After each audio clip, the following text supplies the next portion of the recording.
97% अधिक वर्षा। जुलाई 1 रु 29 तारिख भितर ओडिशा रे रेकर्ड होईछि 623.7 मिलीमीटर वर्षा। विजयपुर रे गोटिए दिन रे 315 मिमी वर्षिछि। फुलुछि महानदी। छत्तीसगढ़ रे पुणी बढ़िबो वर्षा। आउ एही स्थिति को देखि राज्यर 5टी प्रमुख जिल्ला रे जरूरीकालीन स्कूल छुट्टी घोषणा।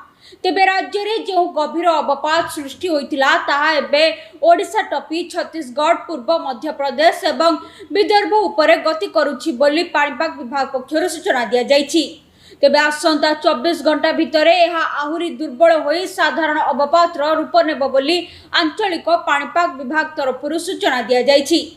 एहार सीधा सड़क प्रभाव ओडिशा उपरे पड़िबो।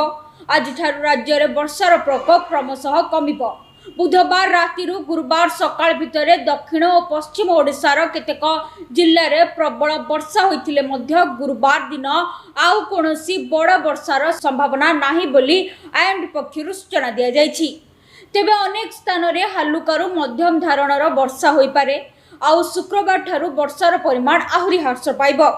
तेबे वर्षार प्रकोप कमिथिले भी विगत किछि दिन रे लगाण वर्षा एवं बन्या स्थिति जोगु प्रशासन संपूर्ण अलर्ट रे रहिछि। स्थिति को गुरुत्वर सह नै आज राज्यर 5टी प्रमुख